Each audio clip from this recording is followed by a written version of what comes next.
اور آدمی اچھا پکا ڈرائیور جو ہے لمبی ڈرائیو کرنے سے بنتا ہے کہ 100-200 کلومیٹر گاڑی چلائی اس نے تو اس کو مشق ہو گیا, اچھا ملکہ ہو گیا, اسٹیئرنگ پر, بریک پر, گیئر پر اور ساری چیزوں پر اس کو کنٹرول ہوتا ہے کہ لمبی چلاتا ہے, تب جا کے اطمینان ہو جاتا ہے کبھی اچھا ڈرائیور بن گیا ہے.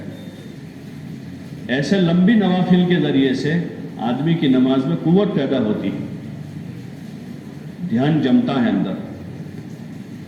جب دھیان وہاں جمنا شروع ہو جائے گا تو جو بھٹکا ہوا ذہن ہے ہمارا, ہزاروں طرف بھٹکا ہوا ہے, غیر ضروری چیزوں میں ذہن الجھا ہوا ہے, جہاں اس کو مشغول ہونا تھا اللہ میں, اپنی آخرت میں, وہاں سے توجہ ہٹی ہوئی.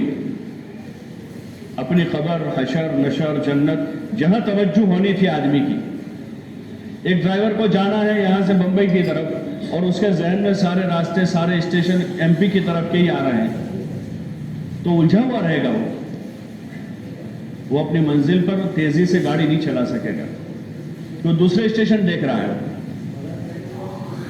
اس کے ذہن میں کچھ اور ہے, جانا کہیں اور ہے. ایسے ہمارے جو موضوع ہیں اس طرف رخ اور ذہن نہیں ہے. غیر ضروری, ابھی ہم دیکھیں, سوچے صبح سے لے کر ابھی تک جمعہ کی نماز تک ہمارے جو 6-7 گھنٹے گزرے ہیں وہ کن چیزوں میں گزرے ہیں؟ کون سا ٹاپک پر ہم نے باتیں کی ہیں آپس میں, گھر میں, باہر میں؟ کیا ہمارے موضوع تھے؟ اس میں سے اکثر 90% غیر ضروری ہوتے ہیں. غیر ضروری, وہ کیا کر رہا ہے, فلانی کیا کر رہی ہے, وہ کہاں جا رہا ہے, وہ کیا کھا رہا ہے, وہ کیا پہن رہا ہے, فلاں جگہ کیا ہو رہا ہے, جو ہمارے موضوع ہی نہیں ہے. ذہن اور دل جب اس میں الجھا ہوا ہے تو جو اصل انسانی تخلیق کا مقصد عبادت ہے, اس عبادت میں توجہ نہیں ہوتی اور مزہ نہیں آتا, تو پھر آدمی نہیں ٹھہرتا ہے. مزہ ہی نہیں آتا ہے تو پھر آدمی ٹھہرتا نہیں ہے, اور پھر نماز میں جی نہیں لگتا. جب نماز میں ہی جی نہیں لگ رہا ہے, جو ایمان کے بعد کی سب سے بڑی عبادت ہے اور جو سارے گناہوں سے بچنے کا سب سے بڑا اور مؤثر ذریعہ ہے, جس کو اللہ پاک ارشاد فرما رہے ہیں, ان الصلاۃ تنہی عن الفحشاء والمنکر, کہ نماز برائیوں اور بے حیائیوں سے روکتی ہے. تو نمازی آدمی جو ہے مسجد میں بیٹھ کر بے حیائی کر رہا ہے. آدمی نماز پڑھ کے مسجد سے باہر جا کر کے اپنی نظر نہیں بچا پا رہا. مسجد سے نکل کر آدمی ماں بہن کی گالیاں دے رہا ہے اور بے حیائی کے الفاظ بول رہا ہے, جس نماز میں طاقت تھی. لیکن وہ نماز صحیح جگہ, اس کے ارکان اور اس کے خشوع کی کمی کی وجہ سے اور ارکان کی صحت نہ ہونے کی وجہ سے اپنا اثر پیدا نہیں کر رہی ہے. اس لیے ضرورت ہے کہ ہم اپنی نماز کو درست کریں, اس کو وقت دیں. ایک مرتبہ ٹھیک کر لیں گے, ٹھیک ہو گئی تب وہ چلتی رہے گی, پھر اسی کی مشق ہو جائے گی. اور پھر وہ نماز ان تمام قسم کی الا بلا سے, لایانی سے, گناہوں سے, کبائر سے بچا کر ہمارے دل کو پاک صاف رکھے گی. دل صاف ستھرا رہے گا, اور اس کو صاف ستھرا رکھنا بہت ضروری ہے. اور اگر نہیں ہے تو جیتے جی صاف کر لینا بہت ضروری ہے. اگر نہ ہوا دنیا میں تو پھر جو ہے, چونکہ جنت میں آدمی بغیر صاف ستھرے دل کے نہیں جا سکے گا. پھر جس لائن کے اندر امراض اور بیماریاں ہوگی, جیسے دنیا میں بیماری تو پھر اس طرح کا آپریشن ہوتا ہے, دوا گولی سے کام چلے تو ٹھیک ہے, نہیں تو پھر ایسی چیڑ پھاڑ ہوتی ہے یہاں. تو ایسے ہی پھر اگر دنیا میں آدمی نے معاملہ صاف نہ کیا تو پھر قیامت میں جو ہے جہنم اس کا آپریشن تھیٹر ہے, اور وہاں مدت بہت لمبی لمبی ہے. حدیث میں کہ ایک نماز جان بوجھ کر آدمی قضا کر رہا ہے تو 2,88,00,000 برس وہاں آپریشن تھیٹر میں آدمی کو ٹریٹمنٹ کرانی پڑے گی. 2,88,00,000 برس. ایسے اور دیگر قسم کے امراض آدمی لے کر گیا ہے, تو پھر اس کی صفائی کی جو جگہ ہے وہ جہنم کی بھٹی ہے, اور وہ آدمی برداشت نہیں کر پائے گا. لیکن وہاں آدمی کو ٹھہرنا پڑے گا. اس لیے دنیا میں رہتے ہوئے ہر بندے کو چاہیے کہ وہ اپنی اصلاح کی کوشش کرے, دوسروں کو سدھارنے کی فکر میں زیادہ نہ رہے. باپ بچوں کو سدھارنے کی فکر میں ہے لیکن خود اپنے سدھار کی کوشش نہیں ہے. شوہر بیوی کو سدھارنے کے چکر میں ہے لیکن خود وہ اپنی غلط عادتوں سے باز آنے کو تیار نہیں.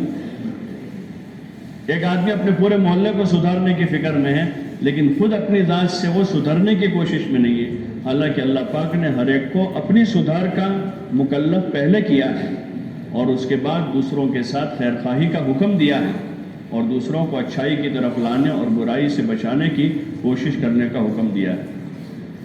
اس لیے ضرورت ہے کہ ہم اپنی طرف متوجہ ہو، ذرا تھوڑا وقت اپنے آپ کو بھی دے دیں۔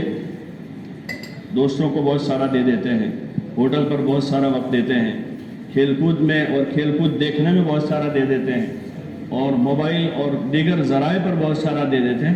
اپنے آپ کو بھی وقت دیں، اپنی ذات کو، اور اپنی طرف غور کریں کہ میرے اندر کیا کمی اور خامی ہے جس کو مجھے دور کرنا ہے۔ یہ اس کا مؤثر ذریعہ نماز ہے۔